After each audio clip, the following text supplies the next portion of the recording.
Hey guys, so I am doing a show and tell. I had watched Laurie, Girl on the Ridge, a couple of weeks ago do some waxed tags, and I loved the process so much that I decided to do quite a few of them. So I'm not going to do a process video because, again, I'll link Laurie's video down below, even though I'm sure everybody's seen it.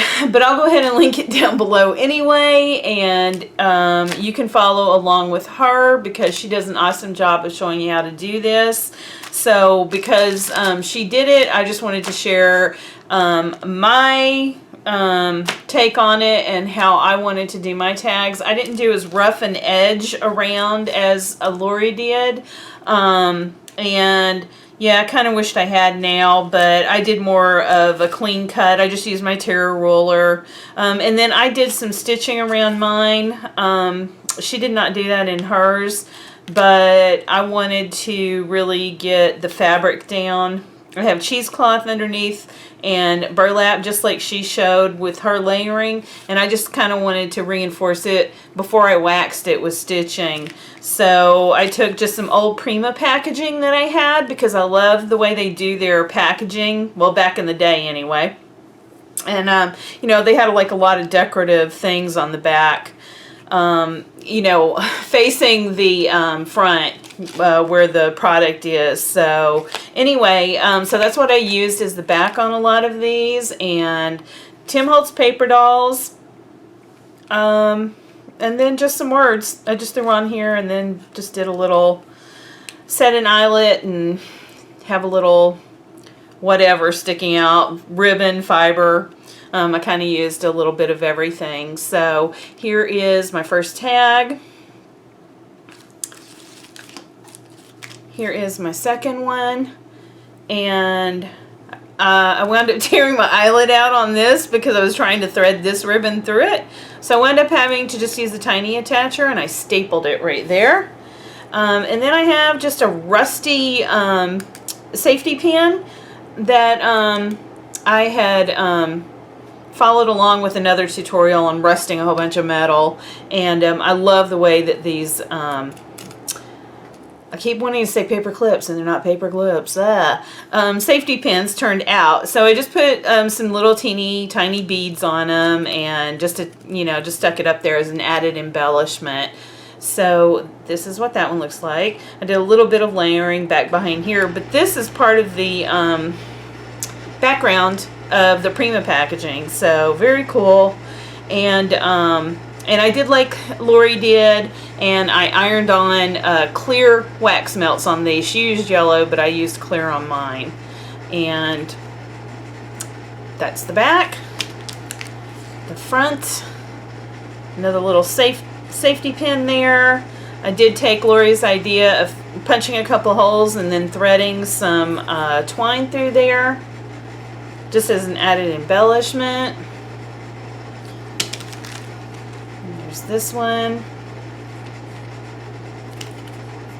Back of it. I just loved this. That's why I made so many of them. Right when I saw her do that video, I fell in love with the concept, and I just went to town in my scrap box and pulled out this packaging I've been hoarding for years and not doing anything with, and made all these. This is where I sewed the button onto the tag instead of, you know, threading it first and then gluing it down. So I wanted to cover that up. So that's just some Tim Holtz linen tape right there. And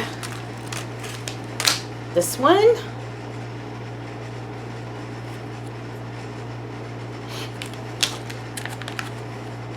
This one's super cute.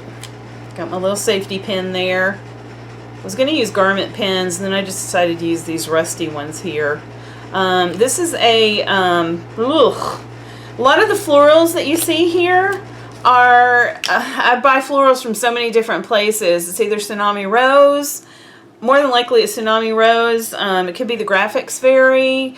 I use my Silhouette Cameo to do all my fussy cutting for me, and then they get thrown into a organization box. So it's just a bunch of cut florals.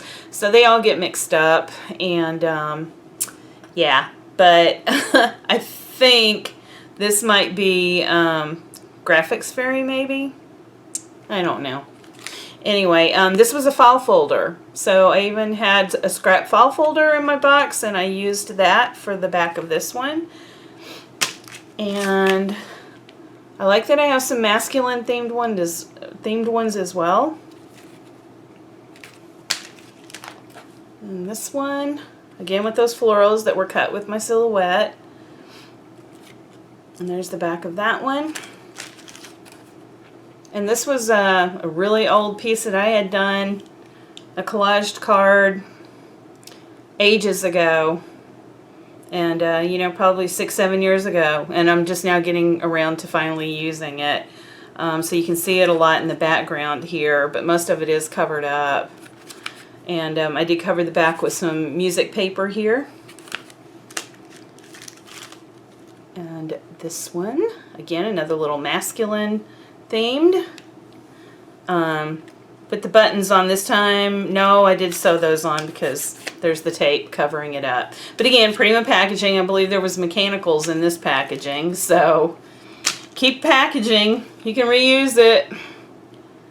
This one. Now this one I'm pretty sure came from Tsunami Rose.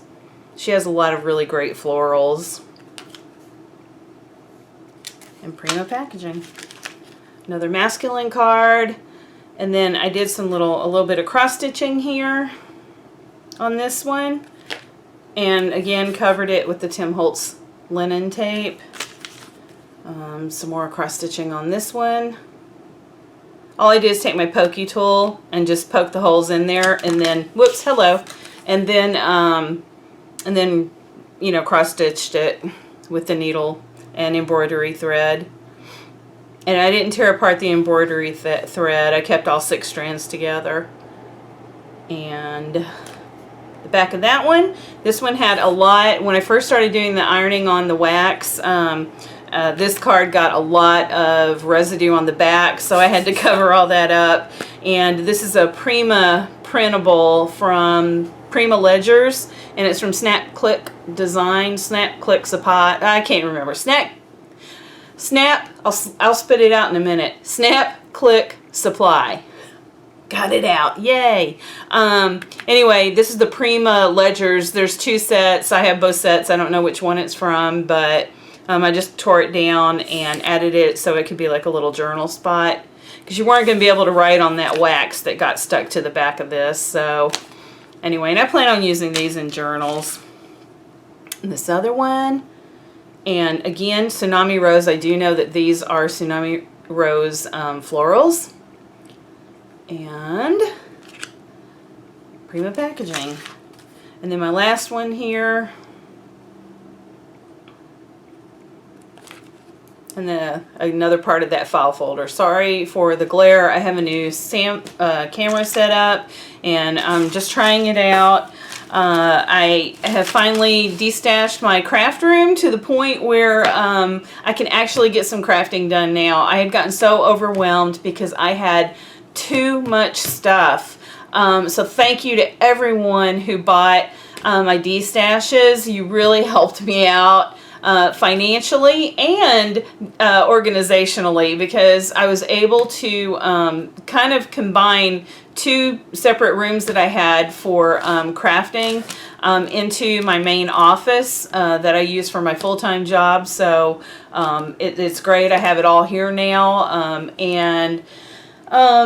so it's really helped me now because I'm starting to feel more creative just with the small amount that I've descaled down to. So I do plan on I'm getting my crafty mojo back, so I do plan on doing some more creating, finally. I've been doing creating here and there. I made a bunch of Christmas cards this year. I just didn't share it here on YouTube. And I also have been doing, you know, home deck projects and things like that. So it's not like I totally gave up crafting.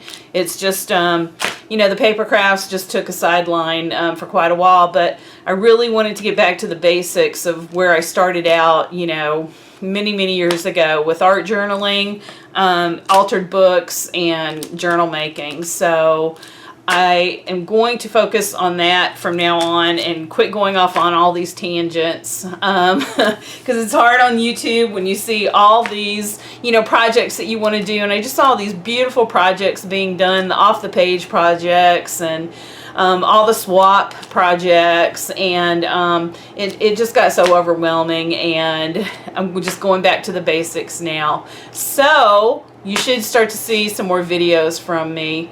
But anyway, I have this new camera set up, so this is basically kind of a tester right now, so I can make sure I get it set up with orientation and everything. So anyway, thanks a lot, you guys, and I'll see you later.